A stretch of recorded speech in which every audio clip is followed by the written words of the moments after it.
What up? Hey, welcome back to Fantasy 5 with Cody and Dad. And we got some more fantasy fun for you. We're going to start with a sleeper QB of the week. Sleeper QB of the week. I want to first off apologize for my white shirt. The reflection is making me look like the chosen one right now.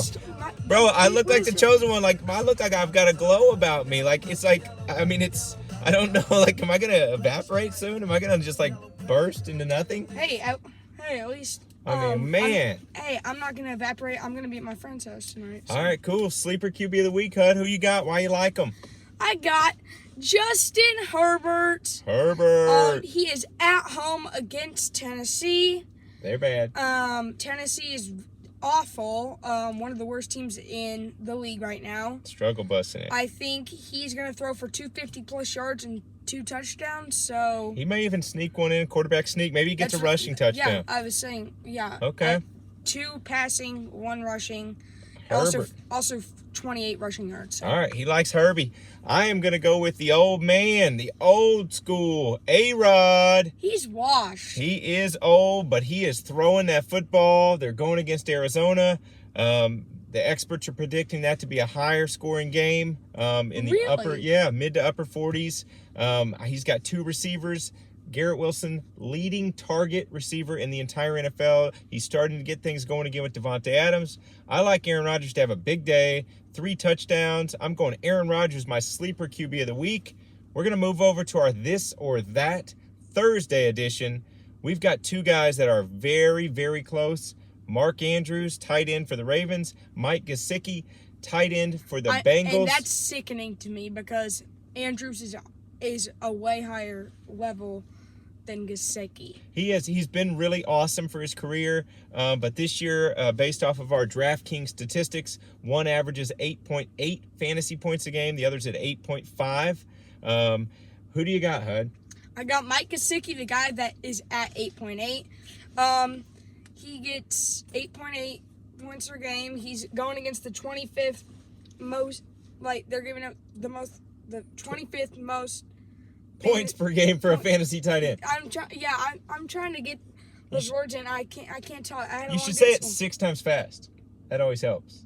It doesn't help at all, Hud. Throw that one in. Defense against. Okay, your turn. All right, I'm gonna go with Mark Andrews. Mark Andrews. I think tonight Isaiah Likely's out. You know, he's gotten a touchdown in I think 3 of the last 5 games. 4 touchdowns for the season. We're going to go with Mark Andrews, 65 yards and a tutty. We're going to move on to... Gesicki gets 8 yards, 8 catches for 80 yards and a tutty. Don't make me Gesicki with your rough prediction. Ugh, dad joke. Your dad joke is trash. That one was That's not Sigma. Swing and a miss, folks. All right, we're going to go. It's starting to become that trade deadline time of season. We've got some running backs that you might want to sell before the trade deadline. Maybe they're starting to fade. Maybe some things are changing in-house for their teams, and it's time to sell that guy. Do you want to go first on this one, Hud? I'd like you to. All right, I will go first. Age before beauty. We're going to go with James Conner, running back for the Cardinals. Oh, then just trade him to me. Well, I will. I'm happy to. I'm going to fade him out. What would you like? There's a reason I'm going to fade him out. His name is Trey Benson. He was my favorite running back in the draft. He's going to start getting some more touches in that offense. The other thing, James Conner runs really, really hard. The running back position can be brutal physically. He is a wonderful, awesome running back, great dude, but he's only played 15 games or more one time in his 7-year career. So I'm going to have him as my fade. He's the running back I would sell at the deadline. James Conner, we love you, but happy trails. We're going to ship you out. Hud, who do you got? Jordan Mason. Okay, so this could sound stupid, but listen to this. McCaffrey did not get surgery on his legs. So what if he comes in, all right, they give the ball to him, and he just snaps both of those legs again. Okay, so then Mason might have a shot. Then Mason's going to be your running back. But a lot of people think McCaffrey ain't going to get hurt. Try to trade for him because what if he does? So they think C-Mac is back. Well, also, if he doesn't, he could be a valuable number 2 receiver. Not receiver. I'm sorry. School has been. School's brutal sometimes, man. Not brutal in a bad way. Brutal in a good way, but it tests your brain. Maybe you used up all those knowledgeable moments at school. You realize I ate lunch at 10 a.m. and my classes were like 9 minutes short. Oh, bro, you're just hungry. You're hangry. I'll eat some Nutter Butters. I would definitely eat Nutter Butters for the win. So Jordan Mason is his sell. Really, he was hot there early this year, but C-Mac is back. We're going to move on to our wide receiver sit of the week.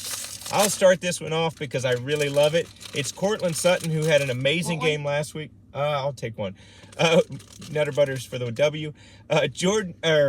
Goodness gracious, Nutter Butters threw me off. Courtland Sutton had an awesome game last week for the Broncos. That comes to a crashing halt this week against the Chiefs secondary. They have not allowed a 300-yard passer in 35 games. And McDuffie is elite as a shutdown corner. I think it's going to be a lower scoring game. I think Courtland Sutton is your wide receiver sit of the week. Who do you think should sit on the bench and not come out this week, Hud?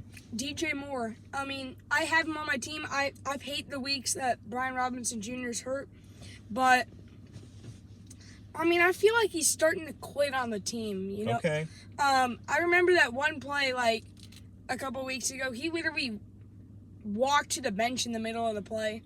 He's not getting fantasy points. Their whole team, it just seems like things are starting to crumble around the foundation in Chicago. Matt Eberflus may very well be on the way out. That whole team, it's going to be interesting the rest of the year what Chicago team shows up week to week. I like your sit of the week. We're going to move on to our Chiefs game prediction of the week and a fantasy stud of the game. Hud, I will go ahead and get us started. I'm going 2016 Chiefs. Big Red just continues to have these guys rolling. Rookie quarterback, average offense for Denver. Denver Broncos can sometimes keep it close, so 2016 seems pretty fair for this one. I'm going to go with the Chiefs defense as our fantasy stud of the game. Maybe a return touchdown, defensive touchdown in this game, maybe the difference maker. Let's see what you got, Hud. What do you like? The Broncos, 24-21. Lutz kicks a game-winning field goal, and Bo Nix throws for 275 yards and 3 touchdowns, making him the star of the game. Who knows? Maybe Courtland Sutton might catch one, so don't listen to him. Maybe you should start him. You do your very best to raise him right, and this is still what you get, folks. Anyhow, Dad. Hey, just know, since you like the Chiefs, I don't know if your mom raised you right. Dad and Huddy signing off. We appreciate you guys so much. Keep tuning in. Keep it going. We love you guys tuning in. Take care. See ya.